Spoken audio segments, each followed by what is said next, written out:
안녕하세요, 구독자 여러분. 전 올해 20살의 남학생입니다. 우리 할머니 듣고 좋아하시라고 여기 채널에 사연을 보내게 되었습니다. 전 서울대학교 경제학과 1학년에 재학 중에 있고요. 절 키워주신 할머니는 다른 거 일체 절 혼내시는 법 없는데 남의 일에 끼어들면 아주 난리가 납니다. 천추의 한이 서린 표정으로 네 앞에서 친구가 깡패한테 걸려들어 곤란한 지경에 빠져도 절대 모른 척해. 괜히 중불나게 도와준다고 나서면 그땐 할미 얼굴 못 보는 걸로 생각해. 할미 말 알아듣지? 네 할아버지하고 네 애비꼴 안 나라거든. 이 할머니 말 똑똑히 새겨들어. 우리 할머니는 고하셨어요. 처음부터 고아는 아니셨고 예쁜 세라복을 입은 상태에서 부산 부전역 부전시장에서 울고 있는 게 발견된 겁니다. 할머니가 메고 있던 예쁜 어린이용 노란 가방 안엔 샌베이 과자가 들어있었고 손바닥만한 가족 사진이 들어가 있었대요. 그 가족 사진은 저도 어릴 때부터 늘상 할머니와 같이 즐겨보던 사진인데요. 가족 사진으로 보이는 사진 안에 어린 계집애 모습의 할머니 오빠로 보이는 사내아이, 그리고 부모님 이렇게 넷인데 모두 굉장히 고급스러운 차림새입니다. 제가 늘상 보고 자란 사진이니까 눈을 감고도 떠올릴 수 있는 얼굴들이죠. 보육원 신부님 말씀에 의하면 관광객이 꼬이는 자갈치 시장이나 국제시장이 아닌 부전역에서 발견된 것도 그렇고 사용하는 사투리도 그렇고 아마 부산 사람이었다고 짐작을 하셔서 부산경찰서에 신고를 하고 수소문을 하셨대요. 그러나 그 시절은 지금처럼 연락망이 촘촘하지가 않아 실패했고 2개월 부산 보육원에서 살다가 신부님이 서울 교구로 이전할 때 같이 서울로 오셨답니다. 아버지처럼 믿고 따르던 신부님이 할머니 13살 때 돌아가시고 우리 할머니는 지금은 사라지고 없는 영등포의 모 악덕 보육원에서 2년간 학대를 받으시다가 15살 때 도망쳐 나와 갖은 고생을 하기 시작하셨는데요. 우리 할머니 흘러 부천 가기 전에 오류동의 한 공장에서 전자제품 부속품 만드는 일을 하셨다고 합니다. 컨베이어는 쉴 사이 없이 돌아가고 팔을 쉴 사이 없이 움직여야 했을 만큼 노동 강도가 세셨다네요. 그런 노동 강도 속에서 야근을 마치고 돌아오면 방은 늘 연탄불이 꺼져서 냉골이었는데 그 냉골에 한 줄기 빛이 되어주는 것이 바로 집 골목 들어오는 입구 구멍가게였습니다.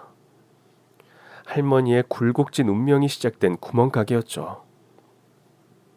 순영아, 일을 어째... 연탄불 또 꺼졌다. 너 얼른 구멍가게 가서 붙여가지고 와.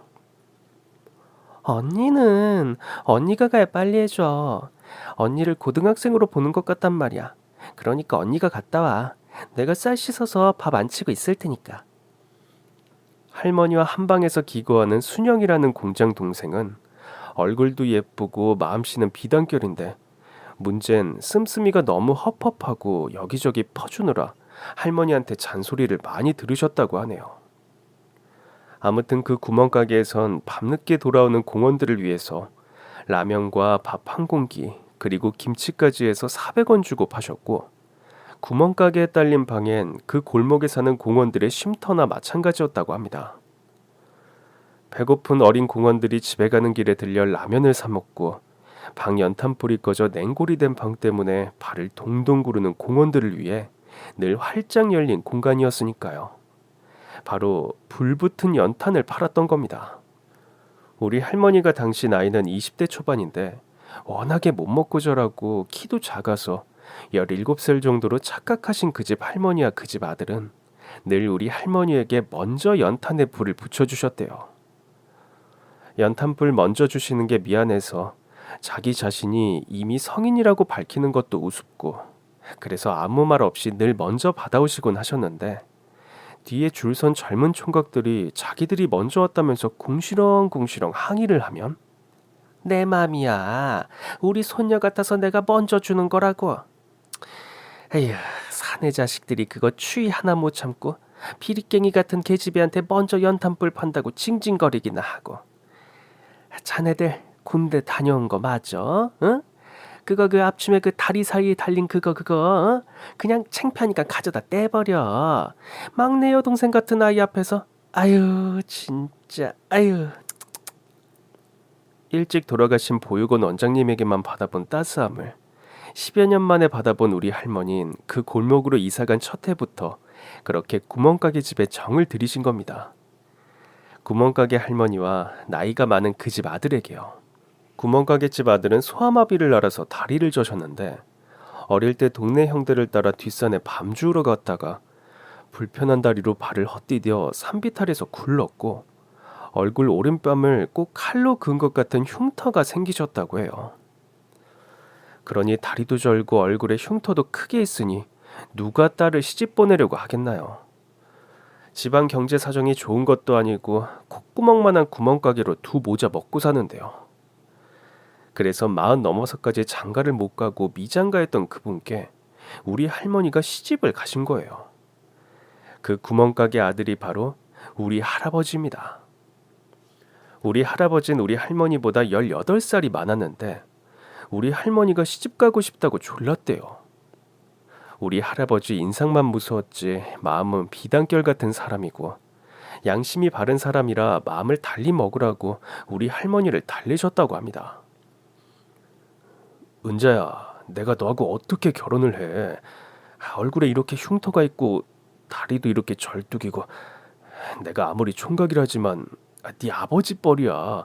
얌전히 더 있다가 네 또래 좋은 신랑 나오면 시집가. 그럼 그때 내가 너 결혼식 할 때 친정 오빠처럼 손잡아 줄게. 오빠, 누가 뭐래도 나 오빠한테 시집 갈 거예요. 다른 남자한테 시집 가고 싶지 않아. 왜 굳이 할아버지한테 그렇게 시집을 가고 싶으셨냐고 물으니까 우리 할머니가 그러시더라고요. 글쎄다, 인연이 되려고 그랬던가? 난 네 할아버지가 그렇게 좋더라고. 밤 10시 넘어서 꽁꽁 얼은 내가 연탄에 불 붙여달라고 들어가면 그 험하게 생긴 얼굴로 씩 웃곤 다리를 절뚝거리며 재빠르게 불 붙여주고 내 라면엔 계란을 2개씩 넣어주는 것도 좋았고. 아유, 글쎄다. 그때 내가 너무 추웠거든. 부모가 있냐 형제가 있냐 호롤단신 추워 죽겠는데 그 집만 가면 뜨뜻한 불이 있고 뜨뜻한 라면에 김장김치를 한 보시기씩 나한테만 주는데 내가 왜 그 집이 안 좋았겠어. 네 할아버지한테만 시집 가면 난 그냥 아랫목 고양이처럼 보호받으면서 살 것 같더라고.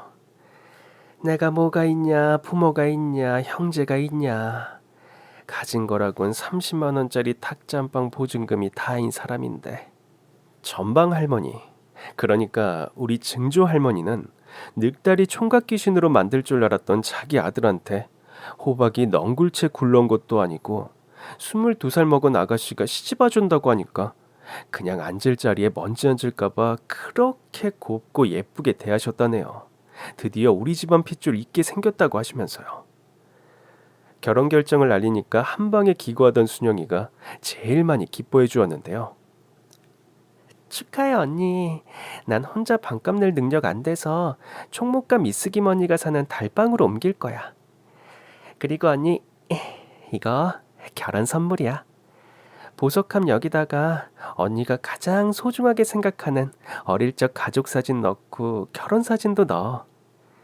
언니는 혼수해줄 친정이 없으니까 내가 보온 밥통하고 주방 그릇은 해줄게. 친정 동생 부조라고 생각해. 한방에서 살면서 자긴 비록 깡시골이지만 형제도 있고 부모님도 계시니 언니보단 형편이 낫다며 뭐든 자기가 더 많이 돈을 내서 미안하게 만들기도 하고 왠지 너무 미안해지면 괜히 심통스럽게 대하기도 했던 착한 동생. 순영이는 그렇게 아름다운 우정을 보여주었다고 합니다. 금가락지 주고 받고 인근절에 가서 올린 조촐한 결혼식이었지만 그때까지 고아 신분으로 있다가 당당하게 누구 집 호적에 올랐고 할머니는 호적 등본을 떼서 늘 머리맡에 놓고 새색시 시절을 보내셨답니다. 우리 할머니 어린 시절 부자였던 그 행복한 기분 이후로 처음으로 인생의 황금기를 보내셨는데 우리 아버지를 임신하신 걸 알았을 땐 우리 증조 할머니가 방 밖을 못 나오게 하기 위해 애지중지 바치면서 임신 기간을 거치셨다네요. 우리 할아버진 나이 40 중반이 되어 자식을 가지게 되셨으니 오죽이나 좋으셨겠나요. 너무 좋아하니까 우리 할머니가 슬쩍 걱정이 돼서 뱃속의 아이가 딸이면 어쩌려고 그렇게 좋아해요. 딸이면 어때? 낳기만 해. 난 딸이라도 낳기만 하면 춤을 출 테니까. 어느 책에선가 읽었는데 가장 행복한 시절은 가장 빠르게 사라진다고 하죠. 임신 막달이 되었을 때 바로 그 사건이 벌어진 겁니다. 우리 할머니 20대 초반이 1980년대 초반이었는데 그땐 싸움을 하고 다니거나 껄렁껄렁해 배는 사람은 경찰에서 잡아다가 혼을 내고 어디 교육 같은 걸 보내서 훈련을 거의 몸이 망가질 정도로 시키는 시절이었다고 하시더라고요. 기강이 무서웠다고 해야 하나? 암튼 껄렁해 보이는 사람을 경찰에서 아주 싫어한 것만은 틀림없어. 우리 공장에서 같이 일하던 나보다 2살 어린 희도도 덩치가 산만하고 인상이 무서워서 파출소 사람들이 희도가 나쁜 짓 안 하나 괜히 주위에서 지켜보곤 했었으니까. 그런데 그걸 빌미로 웃기지도 않게 깡패 집단들이 더 설쳤지. 지들이 무슨 정의의 사도나 되는 것처럼.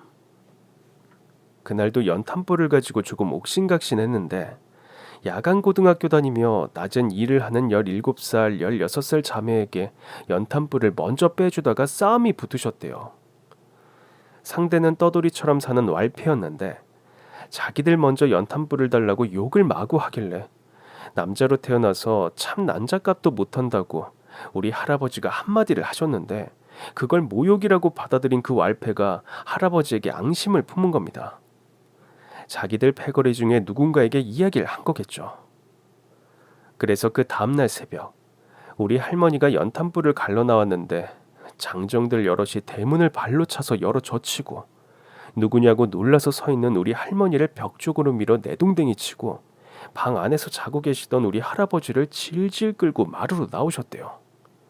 우리 증조 할머니랑 우리 할머니는 울고불고 매달리면서 아이고 이보시오. 누구신지 말이나 해주고 가시오. 왜 우리 아들을 끌고 가는지. 우리 아들 내가 손에 창을 찌질이다. 벌레 한 마리도 제대로 못 죽이는 애요. 그리고 여기 우리 아기 새아기 배 보이죠? 우리 새아기가 얼마 안 있으면 출산해요. 근데 아버지를 끌고 가면 어쩌라고 그러시오. 당신들 보아하니 저기 시장판에서 돌아다니는 거 봤는데 당신들 누구야? 울며 불며 매달려도 소용없었고 무지막지하게 할아버지 머리채를 한 손에 잡아채서 그냥 그 자리에서 질질 끌고 마루에서 마당으로 내려서더랍니다. 우리 할머니 정신이 반나마 나간 와중에도 우리 할아버지 다리 한 짝을 잡고 못 끌려가게 늘어지고요. 여보 안 돼요. 아저씨들 거기가 어딘지 모르지만 데려가려면 저하고 뱃속의 아기도 함께 데려가요. 부부는 한 몸이니까 우린 같이 갈 거예요. 그리고 옷만이라도 이 추운데 이 추운 날씨에. 난닝구와 팬티만 입은 우리 할아버지 모습을 잠깐 내려보던 대장 같아 보이는 사람이 쫄딱으로 보이는 남자에게 눈짓을 보내자 아무리 그래도 우리 할아버지가 입어야 할 옷을 챙겨가야겠는지 그 장정 중에 한 명이 다시 방으로 뛰어들어갔고 그 틈새로 우리 할머니가 대장으로 보이는 사람에게 달라붙어서 애원을 한 겁니다. 그냥 매달린 거죠. 그때 사정하면서 그 대장의 얼굴을 자세히 보게 되었는데 희한하게도 우리 할아버지랑 똑같은 위치에 똑같은 칼자국 흉터가 있더랍니다. 그런데 이 사람이 우리 할머니에게 겁을 주더래요. 정이 좋아하는 당신 남편 데리고 가서 몇 마디 정의롭게 훈계를 하고 보내줄 테니까 조용히 있는 게 좋을 거라고요. 안 그러면 당신도 가만히 안 둘 거라고요. 그 소리를 들으신 우리 할아버지 절뚝이는 다리로 하늘로 튕겨져 올라 대장에게 죽기 살기로 박치기를 한 후에 온몸으로 우리 할머니를 감싸 안았고요. 그렇게 우리 할머니를 보호하려고 애쓰는 할아버지였습니다.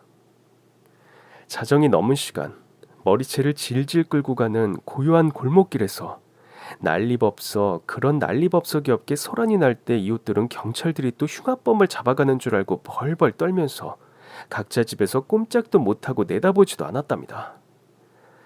그렇게 할아버지를 뒷산으로 끌고 가더래요. 동네 시끄러우니까 멀리서 좀 몇 대 때리고 겁을 주려고 거기로 끌고 갔겠죠. 그런데 참 일이 그렇게 되려고 그랬던지 끌려가시는 길에 그 소나기에서 도망쳐 나와 반대로 뛰시던 할아버지가 반대 국도에서 달려오던 음주운전 차량에 치이신 겁니다. 사회기강이 무서운 때였지만 그 얼굴에 칼자국이 난 폭력자는 폭력에 관한 처벌만 받았다고 합니다. 사실 변호사를 잘 쓰면 되었겠죠.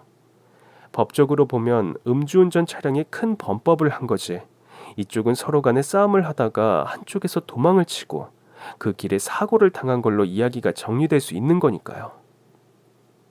할아버지가 돌아가시고 증조 할머니는 식음을 전폐하시더니 그해 연말에 기어이 세상을 떠나셨다고 합니다. 우리 할머니는 반은 실성하다시피 하시면서 할아버지 원망에 그 폭력자 원망을 되풀이하시면서 아휴 인간아, 나는 애 새끼랑 어떻게 살라고? 우리 살기도 바빠 죽겠는데 못하려고 남존이란다고 연탄불 바꿔주다가 이 일을 만드냐고. 이 씹어먹어도 시원찮을 너. 내가 니놈 면상 잘 알고 있지. 니놈이 우리 남편이랑 똑같은 상처를 얼굴에 가졌으니까 정확하게 기억하고 있으니까. 내가 지금은 힘이 없어서 가만히 있지만 죽어서라도 널 꼭 찾아내서 널 씹어먹고 말 테니까 기다리고 있어. 빈소를 지키는 사람들이라곤 서울 청량리역 근처에 있는 해장국집에 취직이 되어서 거기 다니던 순영 할머니와 동네 골목에 사는 가난한 공원들 몇이었는데 증조 할머니 발인 날 우리 할머니는 병원도 못 가고 동네에서 가장 나이 많은 할머니 둘이 산파를 해주셔서 집에서 우리 아버지를 낳으셨다고 합니다. 순영의 할머니는 지금 우리와 아주 가깝게 지낼 수밖에 없는 관계가 되어 있는데요. 아주 가끔 저에게 할머니 초년 고생하던 시절을 이야기해 주실 때 가장 애달파하시는 부분이 바로 그 대목이었습니다. 그 정경이야 차마 눈 뜨고 못 볼 지경이었지.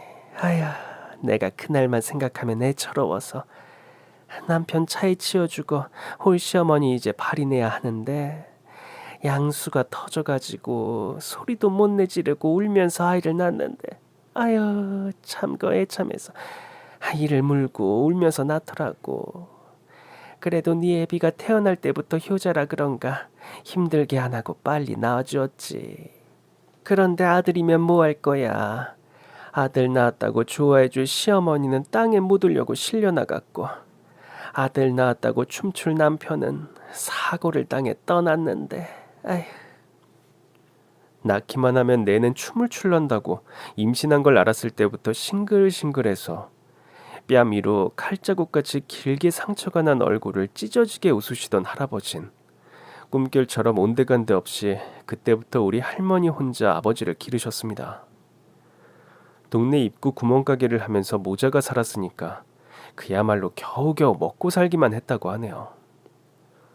그러다가 1990년대 중반부터 동네 곳곳에 슈퍼를 넘어선 배달차를 두고 배달까지 해주는 큰 마트들이 생기기 시작했고 또 거점 곳곳엔 대형 쇼핑몰 겸 마트들이 생겼으니 8평 전방인 우리 할머니 구멍가게가 될 리가 없었습니다.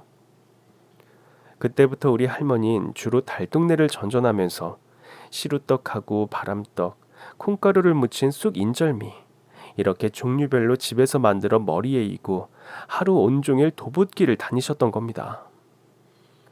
우리 아버지는 당시 초등학교 6학년이었는데 어릴 때부터 집안 살림은 아버지가 다 하셨대요. 할머니 조금이라도 편하시라고요. 평지를 떡을 이고 다니면서 팔고 다니는 것도 힘든데 달동네를 60도로 꺾어진 언덕길만 다니면서 떡을 파셨으니 할머니의 하루가 어떻게 흘러갔는지 안 봐도 뻔합니다. 인심 좋은 단골집에선 덜어 밥도 얻어먹어가며 비가 억수로 퍼붓거나 눈이 억수로 퍼부을 땐 덜어 쉬었다가 가란 집도 있어서 그 고난의 시절을 잘 피해 오실 수 있었다며 할머니는 지금도 회상하십니다. 없는 사람들 인심이 가장 깨끗하지. 그저 있는 밥상에 수저 하나만 더 얹으면 된다는 생각을 하니까 자고로 못난 자식이 효도하는 법이고 없는 사람들이 베풀고 사는 법이야.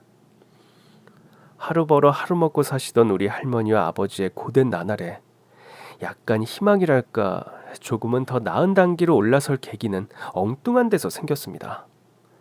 바로 순영이 할머니요. 순영이 할머니는 국밥집 사장 할머니가 소개해준 돈 많은 호래비에게 시집 갔다가 아이를 못 낳는다고 쫓겨나왔는데 위자료를 많이 받았던 모양이에요. 그래서 그 위자료 받아서 고향에 내려가서 부모 형제들 옆에 내려갔으니 잘 살 줄 알고 우리 할머니는 순영이 할머니를 싹 잊고 살았는데요. 그날도 우리 할머니 고된 도부 장사를 마치고 밤 8시가 되어서야 줄임배를 안고 귀가를 하셨답니다. 그런데 그날따라 왜 그렇게 허기가 도시는지 방금 지나쳐온 거리 족발집에서 흘러나오던 족발 삶아지는 냄새에 회가동에서 족발을 사러 들어가 1인분도 못 사고 반인분을 산 손엔 2,000원어치 족발이 들려 있었고요. 그리고 집에 들어왔는데 이젠 30 중반을 넘은 순영이 할머니가 턱하니 버티고 방 앉아 계시면서 맞아주시더래요. 우선은 반가움에 이게 웬일이냐며 앉는데 순영이 할머니가 배시시 웃으시면서 고향이라고 연병아 다들 내 덕에 먹고 살았으면서 18살 때부터 공장에 다니면서 내가 보내준 돈으로 학교 다니고 내가 시집가서 보내준 돈으로 먹고 살았으면 늙은 영감한테 시집가서 그것도 못 살고 쫓겨온 누나가 창피하다고 상대를 안 해주더라고. 그것도 고향집이라고 찾아간 내가 잘못이지. 거기 계속 있다간 곶감 빼먹듯 다들 돈 필요할 때만 찾아와서 알랑방구 끼다가 내 돈 없어지면 필시 날 짐짝 취급하고 버릴 것들이라서 다 떼어놓고 내 돈 챙겨서 올라왔어. 나 혼자 서울에서 사는 게 속 편하거든. 그러니까 나 집 구할 때까지 언니네 신세 좀 지자. 그날 순영이 할머니가 할머니를 기다리면서 봐둔 밥상엔 떡 벌어지게 갈비며 보쌈에 양념 제대로 넣어 무친 겉절이에 잡채에 아주 누구 생일상 같았답니다. 넌 이게 문제야 이게. 돈을 그렇게 물 쓰듯 하니 남아나? 그냥 나물 몇 가지 하고 차려놓고 기다리지. 아니 안 차려놓으면 누가 뭘 한다고. 그리고 누구 환갑잔치에? 그래서 고향에 돈을 얼마나 뿌려주고 온 거야? 짐짓 화를 내셨지만 우리 할머니는 그날 정말 수년 만에 포식을 하셨고 늘 순영 할머니에게 신세만 지던 자기가 한 번은 가품을 할 기회가 왔다고 여기셔서 큰 집에서 살 생각이 없다면 비록 오막살이라도 우리 집에서 같이 살자고 하셨답니다. 사실 순영이 할머니는 같이 살았으면 좋겠어서 찾아온 걸 우리 할머니가 알아채시고 품어주신 거죠. 할머니 말씀에 의하면 사람살이란 게 그렇답니다. 돈이야 물론 순영이 할머니가 더 많지만 그 시절에 여자가 혼자 사는 건 흉이었다네요. 게다가 결혼했다가 못 살고 쫓겨온 젊은 여자가 혼자 살고 있으면 괜히 추저분하게 이 남자 저 남자 온 동네 남자가 침 흘리고 기웃거리고 찝쩍거리니까 비록 아직 어린 아들이지만 아들도 있고 가정다운 가정에 속해 있으면 보호가 된다고 생각했던 거죠. 우리 할머니가 우리 할아버지한테 시집갈 때 심정처럼요. 그렇게 같이 살게 되면서 순영이 할머니 제안으로 순영이 할머니가 가진 돈으로 두 분이서 학생들이 다니는 학원가에 12평 가게를 얻어서 떡볶이 장사를 시작하신 겁니다. 자리 잡고 좀 된다 싶을 때 착한 순영이 할머니는 벌은 돈을 들고 또다시 고향에 내려가셨습니다. 부모님이 연세가 높아지셨는데 아무도 모셔주는 동생들이 없어서 옆에서 보살펴 드리려고요. 가게는 그대로 우리 할머니께 드렸다고 하네요. 어떻게 된 게 난 너한테 늘 신세만 지게 되네.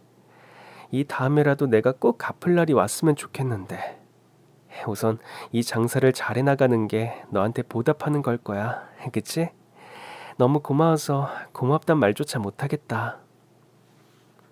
그렇게 할머니 혼자 가게를 시작하시고 반년도 안 되어 IMF가 찾아왔고 경기 침체로 떡볶이를 사 먹는 학생들 용돈도 예전 같지가 않아져 가게도 겨우겨우 월세마저도 내지 못하게 되자 다시 가게 문을 닫으시게 된 겁니다. 불운의 연속이었죠. 이걸로 먹고 살리라 하고 시작한 게 바로 IMF 직격탄을 맞을 줄 누가 알았겠나요? 이렇게 삶에 배반당하듯 주저앉을 때마다 할머니의 레파토리는 늘 같을 수밖에 없었습니다. 방에 들어가 소주 한 잔 마시면서 혼자 울분을 삭히시는 거죠. 내 팔자도 참 한다하게 하네. 하루아침에 고아가 돼 어떻게 뭐 좀 될까 싶으면 매번 이렇게 주저앉는다냐. 결혼해서 행복하게 살아볼 만하니까 그 씹어먹어도 시원찮을 놈이 망쳐나. 고생하다가 이제 좀 내 장사 좀 해볼라 치니까 IMF가 터져. 아휴. 그렇게 하루 정도 울적하게 혼술하시고 나선 다음날 아침이면 툭툭 털고 일어나 다시 삶을 살아내신 우리 할머니. 할머니는 그때부터 기사식당 설거지를 나가셨고, 그렇게 어렵게 키우신 우리 아버지가 고등학교를 마치고 선택한 직업은 이삿짐 센터였습니다. 대학을 보낼 형편도 아니었지만 아버지 자체가 워낙에 공부에 뜻이 없는 분이셨다고 합니다. 아버지가 이삿짐 센터 일에 달라붙던 때는 포장이사가 처음 시작되고 몇 년이 지난 무렵이었고, 그 시절에는 포장이사만 하루에 2건 뛰어도 몇 년 안에 집 한 채 산다고 할 정도로 호황이었다네요. 그렇게 아버지가 열심히 벌어 모아 달동네에서 내려와 빌라촌에서 작은 빌라를 전세 얻어 들어가게 되었고, 친구 소개로 만난 우리 엄마랑 결혼하셔서 가정을 이루신 겁니다. 그리고 전 부모님 결혼 1주년 때 태어났습니다. 우영이는 내가 키우마. 집에 가만히 앉아서 밥만 축내는 늙은이로 늙기 싫다. 자식짐 하나라도 털어줘야지. 아범아, 혜미야, 젊을 때 한 푼이라도 더 벌어. 벌 수 있을 때 벌라고. 모타로 사람 써서 그 돈을 나가게 해. 이삿짐 여자가 할 일은 애미 네가 맡아서 아줌마 따로 붙이지 말고 그 돈 네가 먹으라고. 살림을 맡아서 해주시며 저까지 봐주시는 할머니 덕분에 아빠하고 엄마는 열심히 돈만 벌 수가 있었습니다. 엄마 아버지는 365일 중에 명절만 빼고 하루도 안 쉬고 일을 하셨다고 합니다. 청약 나온 아파트가 32평인데 그거 돈을 맞추기 위해선 물론 버는 족족 돈을 통장에 집어넣고 모으느라 세 분이서 그야말로 허리띠 졸라매셨고요. 달동네가 아닌 당당한 서울의 아파트에 내 집 마련의 꿈을 안고 2살 때부터 벌써 숫자 카드, 한글 카드 맞추기에 천재적인 재능을 보이는 절 위해 좋은 환경을 만들어주기 위해서요. 그 무렵 할머니는 또다시 가슴이 부푸셨다고 합니다. 행복과 미래의 희망 때문에요. 그런데 우리 할머니의 희망은 또다시 무참하게 철저하게 땅과 하늘이 맞붙어 갈아 마셔도 시원찮을 저주로 내려앉아 부셔졌습니다. 우리나라 고속도로 중 적재불량 사고, 낙하물 사고가 가장 많은 곳이 경부선이라는데 우리 부모님 바로 그 경부선을 타고 늦은 저녁 돌아오시다가 사고가 나신 겁니다. 차라리 본인들 실수로 이삿짐 차가 사고가 났으면 우리 할머니가 그렇게 눈이 한쪽에 안 보이게 우시고 애통해하시진 않는데 멀리 500m 전방에 달리던 화물트럭 뒤에 짐박스에서 불이 난 걸 우리 부모님이 보신 거예요. 그걸 그냥 지나치고 갔으면 오죽이나 좋을까요? 1차선으로 먼저 추월해서 깜빡이로 급하게 알려주셨다고 합니다. 그래도 모르고 계속 달렸던 화물트럭 운전자는 앞에 가던 차가 갑자기 멈추어서 운전석과 보조석 문이 동시에 열리며 남녀 모두 소화기를 들고 뛰어오길래 그때서야 본인 차가 문제인 걸 알고 갓길에 차를 세우셨고, 그렇게 세 분이서 상자에 붙은 불 진화 작업을 하신 거예요. 소방차는 아직 안 오고요. 화물트럭 운전자는 소화기를 뿌리면서도 연신 너무너무 감사하다고 고개를 숙이고, 그렇게 무사히 불을 잡고 그걸로 끝냈으면 오죽이나 좋을까요? 옆 3차선에서 달리던 또 다른 화물트럭이 마구 달려오다가 이 사고차를 보고 잠시 한눈판 사이에 그 화물트럭 뒤에 실린 50kg의 코일들이 우르르르 떨어져 내리고 엄청난 속도로 굴러서 찻길 쪽에 서서 소화기 작업을 하던 우리 부모님을 동시에 치고, 우리 부모님은 쓰러져 몸이 튕겨져 나가 엄청난 속도로 달리는 고속도로에 대자로 뻗으셔서 그 다음 차에 밟히신 겁니다. 아주 처참하게요. 우리 할머니는 차라리 완전히 미쳤으면 속이라도 편할 텐데 하나 남은 핏줄 3살배기 저 때문인지 미치지도 않고 그냥 그 자리에서 팔짝팔짝 자다가도 일어나 팔짝팔짝 뛰시면서 울기를 한 달이 넘게 하셨다네요. 나보고 그만 살고 죽으라는 거지. 이럴 순 없어. 이럴 수. 내가 필시 무슨 저주를 타고난 사주인가? 이럴 순 없다고. 아니 뭔 좋은 일 났다고 그걸 끼어들길. 지먹기 살기도 바쁜데. 그냥 지나치면 될걸. 소방서에 신고나 해주고 말지. 애비 그런 걸 쏙 빼닮아서 날 이렇게 환장하게 만들어. 아유, 이건 자식이 아니라 웬수지. 자식이 아니지. 지혜미 가슴 온몸에 아주 대못을 쾅쾅 박아버리네. 이 오리동에 씹어먹어도 시원찮을 놈. 니놈이 나랑 무슨 왼수가 졌다고. 내가 이렇게 된 건 다 너 때문이야. 순영의 할머니가 또다시 찾아와 쓰러져 우시기만 하는 우리 할머니를 거두어 주셨고 저 또한 같이 거두어 주셨습니다. 순영의 할머니는 그때 고향의 부모님 모두 끝까지 모시다가 자기 손으로 모셔드리고 서울에 홀가분하게 올라와 살 때였거든요. 언니, 지금 그 정신으로 온전히 살기 힘들어. 그러니까 날 의지해서 살아. 나랑 같이 살자고. 나랑 다시 뭔 장사를 해도 하면 되니까 산 사람은 또 살아야지, 안 그래? 여기 손자 우영이 봐서라도 살아야지. 언니, 지금 가만히 있어도 코피가 나니 지금 언니 심리 상태가 어떤지 뻔하다고. 코피하고 그게 뭔 상관이야. 며칠 전부터 괜히 한 번씩 나는 걸 가지고 별소리를 다 하네.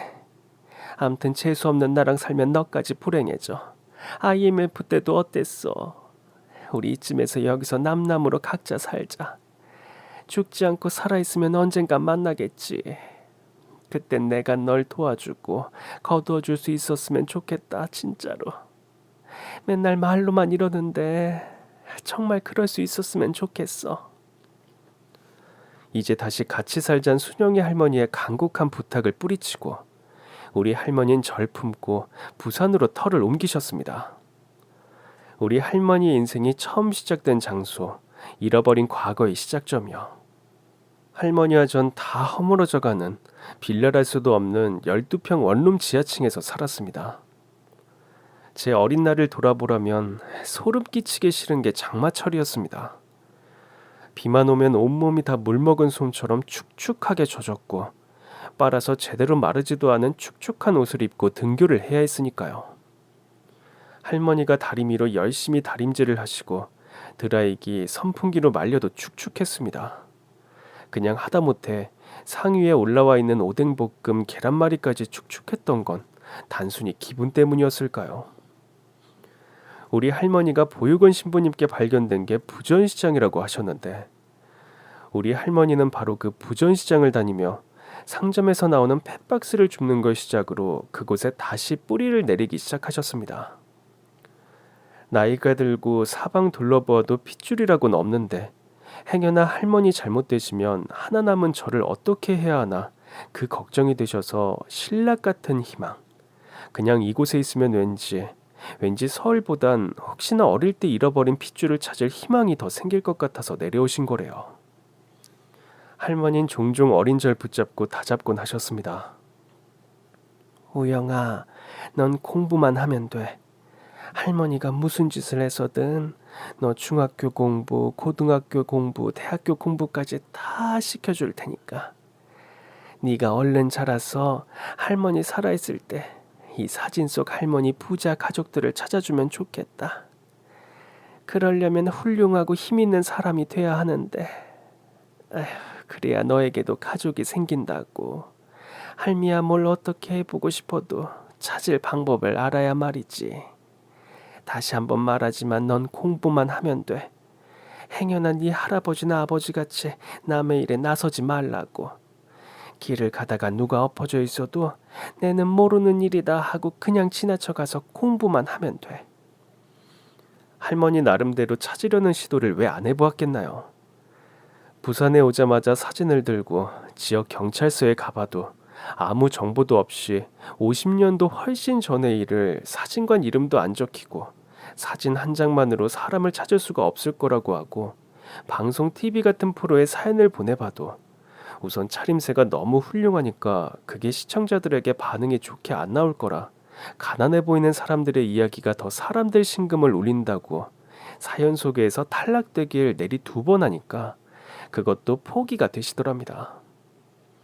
할머니는 저 공부시키시려고 부전시장을 새벽과 늦은 저녁으로 시장을 도시며 펫박스를 주우시고 아침과 오후엔 젊은 시절 하신 것처럼 집에서 각종 떡을 쪄 시장에서 떨어진 자리에서 난장을 펴서 파시며 생활을 이어가며 절 키우셨습니다.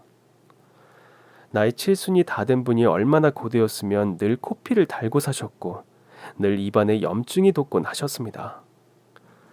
그래도 할머니는 장사를 나가시는 걸 좋아하셨죠.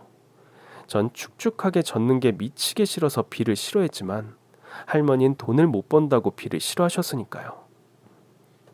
떡이 금방 쉬는 여름철이나 손가락이 얼어붙게 추운 겨울에는 기사식당 설거지를 하시고 집에 돌아와선 인형 눈알 붙이기를 하시며 한시 반시도 안 쉬었던 건 떡을 죽자고 팔아봐야 펫박스를 죽자고 주워봐야 직장 다니는 아줌마들의 월급의 3분의 1도 안 되었기 때문이었습니다. 할머니가 길을 가다가도 누가 엎어져 있어도 절대 아는 척하지 말고 공부만 하라는 가르침대로 전 학교에서 친구들하고 흔한 게임 한 번 안 하고 미친 사람같이 공부만 했습니다. 초등학생이 무슨 공부할 게 있는가가 아니었어요. 1학년 들어가면서부터 3학년 교과서로 집에서 혼자 공부했고 영어도 학교 원어민 선생님이 주신 노트북으로 유튜브 들어가서 혼자 공부했습니다. 돌아가신 우리 부모님이 제게 비록 부모 없이 자라는 운명을 물려주셨고 찢어지게 가난한 소년기를 보내게 하셨지만 제겐 절 위에서 주무시는 시간 외에는 코에서 나는 피를 막아가며 1,000원 한 장이라도 더 벌려고 몸부림치시는 할머니가 남겨주셨고 감사하게도 뛰어난 두뇌를 남겨주셨습니다. 전 초등학교 5학년 때 이미 혼자 독학으로 원어민 수준으로 영어가 가능했고 중학교부턴 시에서 주는 특별 장학금을 받고 살았습니다. 할머니의 벌이에 어느 정도 도움이 되었기 때문에 전 더욱 미친 듯이 공부에 매달렸는데요. 그건 다름 아닌 이거구나 싶었으니까요. 이렇게 공부만 미친 듯 하면 할머니를 도와드릴 수 있다는 걸 안 거죠. 저의 성적은 우리 학교 내에서 따라올 친구 없었고 각 단체에서 주는 장학금으로 생활비에도 보탤 수 있었습니다. 우린 가난했을지언정 최소 남에게 손 벌리며 살진 않았던 겁니다. 그래서 그런 이유로 제가 갈 대학은 오직 하나 서울대였고 그 길을 위해서만 일로 매진했습니다.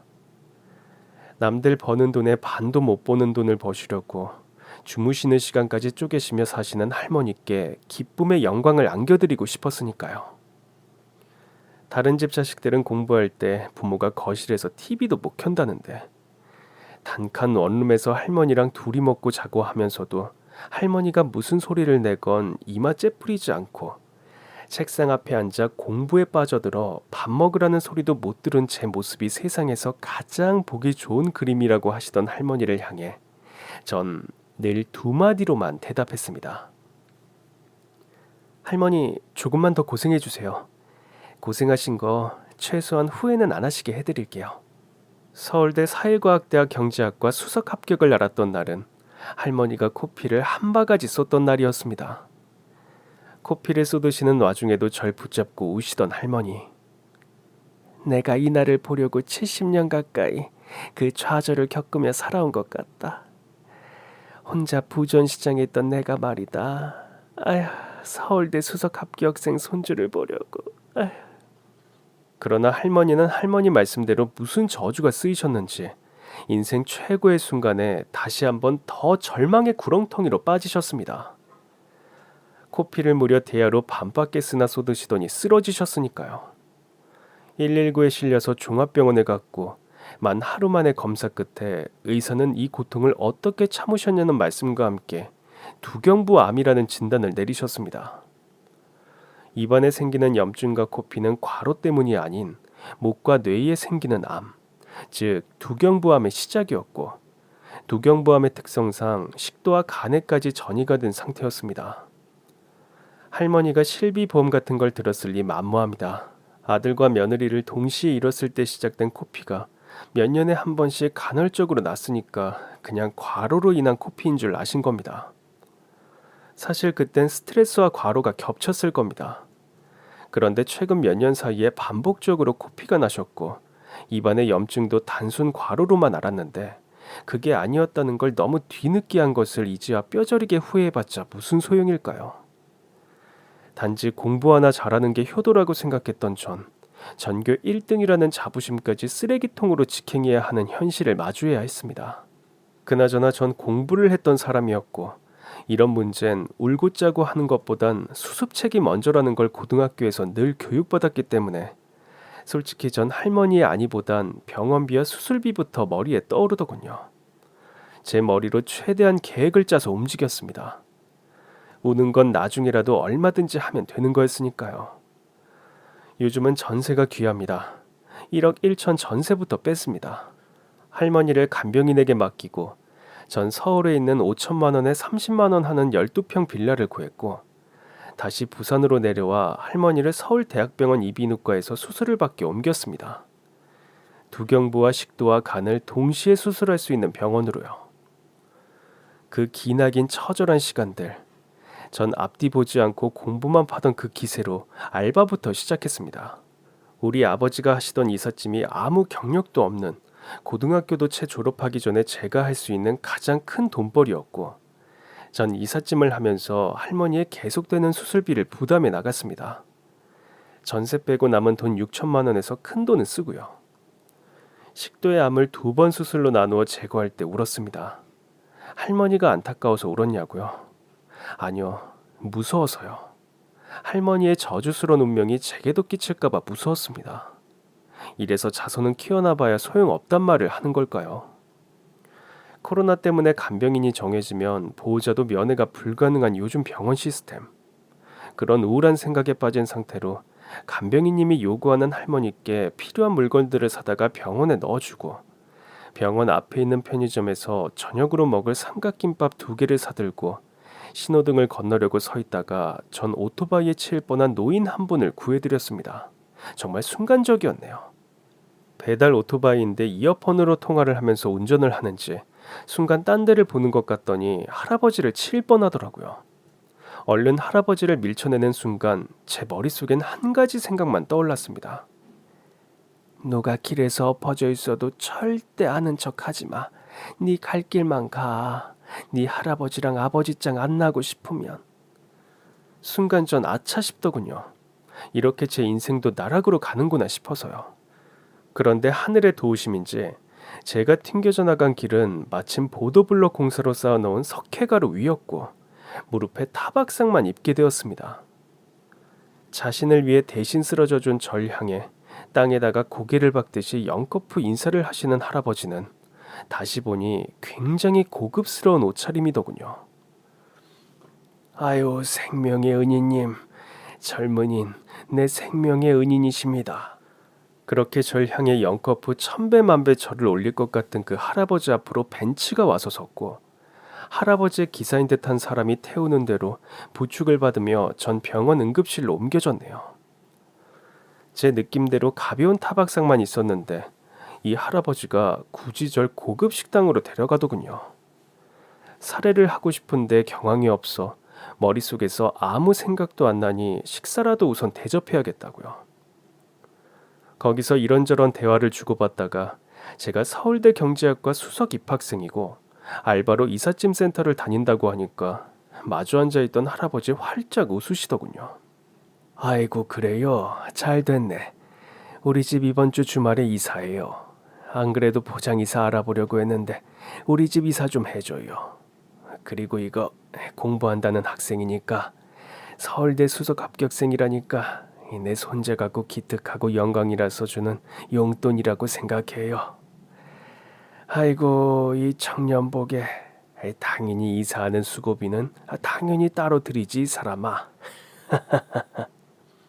청담동 펜트하우스 이삿짐은 계약금만 해도 다른데 40평대 아파트 전체 이사 비용을 주셨고 경기도 남양주의 화려한 전원주택으로 옮기던 날 아침에 제가 알바로 뛰는 센터 사장님의 한박 벌어지는 웃음으로 시작한 그날 아침은 유난히 기분이 좋았습니다. 5천만 원에 30만 원 하는 초라한 제가 새 얻어 사는 집 지붕에서 까치 2마리가 와서 소리를 질렀으니까요. 펜트하우스로 들어가자마자 제 눈에 띄는 건 한 벽면을 다 차지하고 있는 2장의 가족 사진이었습니다.